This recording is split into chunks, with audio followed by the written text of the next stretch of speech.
Oh, wait, there I am. Okay. Can you hear me now, Frank? I feel like a commercial. All right, let me start over. Good morning. Welcome to Just for Today, a time of eclectic reading, sharing of perspectives, meditation, and prayer. I'm Reverend Rafe Ellis, Senior Minister and Spiritual Leader of the newly joined Centers for Spiritual Living Communities of Columbia and Greater Baltimore. Today is November 11th, and I want to pause and thank all of those veterans who have served so that I can enjoy the freedom to do exactly what I'm doing this morning. Thank you for your service. And this morning I'm reading from a book titled Circular Leadership, Together We Rise. It is written by, it's compiled by Linda Roebuck, founder of A Community of Transformation Incorporated, and then she right around the corner in Severna Park, Maryland. So this morning I'm reading a paragraph entitled, it starts with community. And here's what is offered. Community can best be understood in the context of a contraction of common unity. Excuse me. We repurpose this word here and broaden its meaning beyond our community, beyond geographic neighborhoods and other familiar ethnic, usually diverse connotations. Rather, we embrace a shared intent with a common unity or common ground of purpose, which might be simply stated as living deliberately, peacefully, and lovingly. We show up conscious and aware, willing to creatively express our gifts and hold sacred the space of empowerment. We find inspiration through our alignment with these higher visions. We openly encourage others to live more fully, which serves to further enlighten this expansive energy throughout our own lives. I love that. And I love that it's beyond any boundaries. One of the things that allows science of mind to work for me as an individual, that it really allows me to be a minister of science of mind, is that it is a synthesis based on the common thread, based on the commonality of all of the philosophies, all of the religions, all of the wisdom teachings, all of the ancient teachings of indigenous people. It's that commonality that weaves its way through everything. And it brings together diversity without a hierarchy.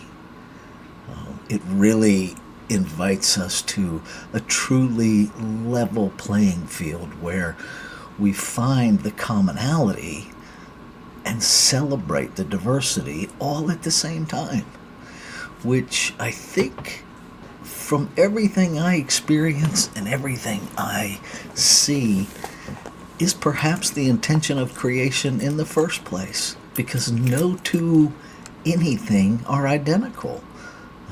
No two snowflakes are even identical, and there's a lot of snowflakes when it snows, and not one of them is identical. And that is pretty magnificent when you think about it. And so what, can we imagine? I hope we can. I invite us to imagine a world where we really lean into the commonality and celebrate the differences without any sense of separation, without any need to put things in a hierarchy of better than or worse than, to simply recognize every diverse, magnificent, individualized expression of creation as having the same value. whether we understand it or not, and then allow ourselves to be curious, to actually explore those differences from the intention of finding what's common, finding that connecting thread for all of us. So that's what comes alive in me reading that this morning. It is my life's work, and I trust that if it's not already a priority for you, it's becoming a priority for you. That finding the commonalities is perhaps where we build the bridge, because we're all anchored in the same stuff. Now we just have to build the bridge to bring ourselves back together.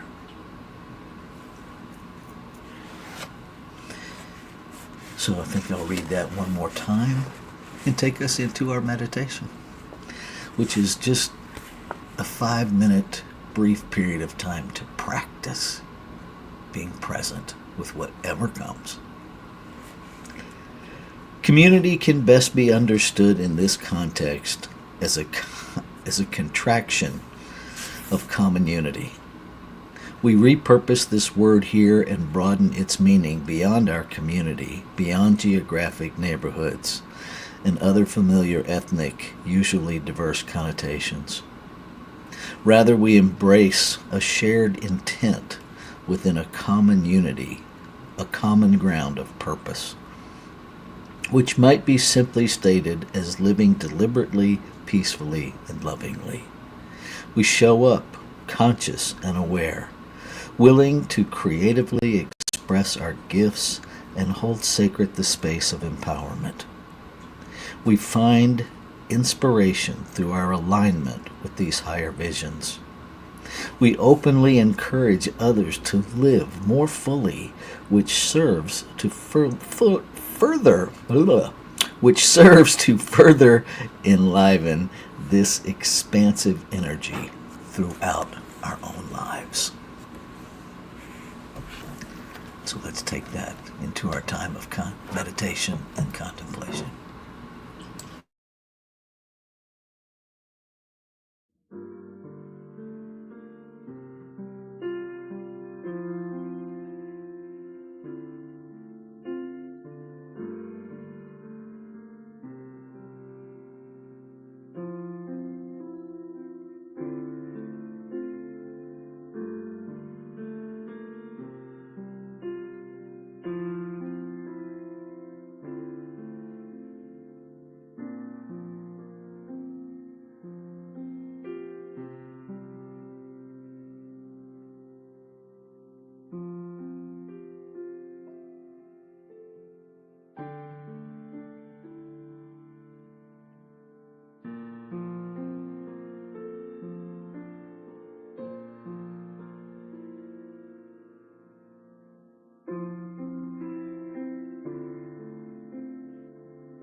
So in this moment, I recognize the one power, one presence, one substance, one source that is all of creation. It is this one individualizing itself intentionally, purposefully, infusing its creation with itself, made out of itself. It must include itself in its creation. And to expand its experience of itself beyond the replication of itself, it gives its creation complete freedom to become aware of the desire to express, to be empowered to express what is alive in each individualized expression of life, to express. That individualized calling. One life, visible and invisible. One substance, invisible made visible. Seen and unseen. And yet at every level known by recognition of itself. All form is that expressing. And so there is a recognition, a commonality, a common unity that is discernible, recognizable, familiar as we move through this experience of form and relationship. And so I claim and affirm that every expression of life,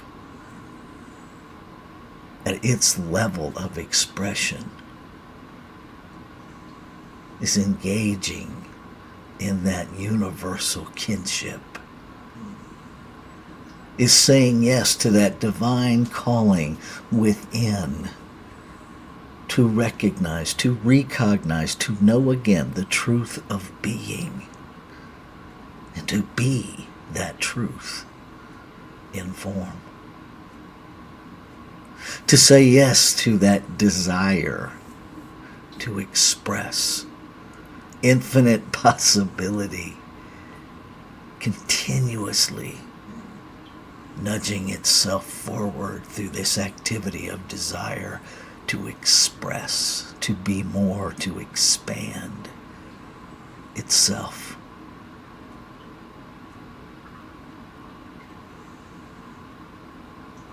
So I claim and affirm that that is the activity of life, and that every expression of life is awakening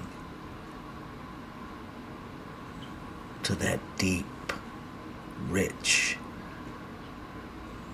place within, that self within the self that recognizes itself, that recognizes its source, that recognizes the substance of its being, and as it does, it recognizes that exact same thing in every expression of creation. In the relationship, the way we relate is healed.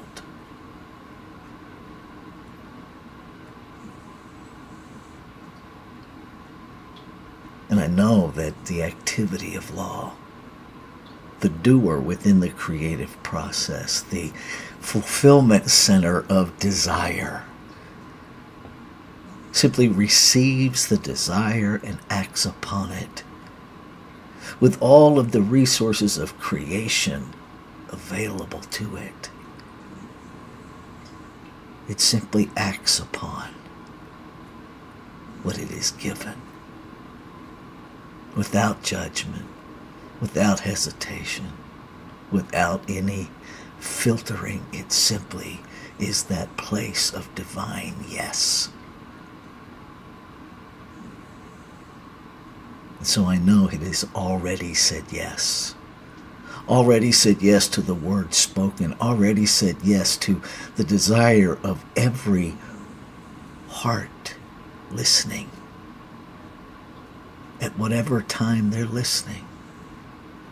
At whatever time they become aware of the desire within them, instantly, law says yes and makes it so, reflecting back to each of us what is held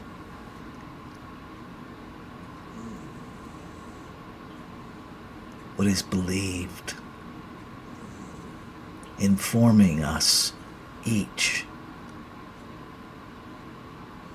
of anything and everything that is out of alignment, that is seeking to be healed, celebrating everything that is in alignment as healing. So knowing that it's done, knowing that this perfect reciprocity is always informing creation to come home, to adjust, to find that commonality and rest there. Knowing that is already done, I release. I let go of any resistance. I let go of any static in the past noise of my brain. I let it all go. And I claim the activity of faith, the belief in things not seen as seen. I claim it as so, knowing it is done. So I move through this day looking for the evidence of its completion, looking for the evidence of law making desire manifest. And I celebrate. I celebrate every awareness, knowing that every celebration leads to more awareness. I celebrate with deep, deep gratitude. Thank you, life. Ashe. Shalom. Aho. Amen. Amen. And so it is. Namaste.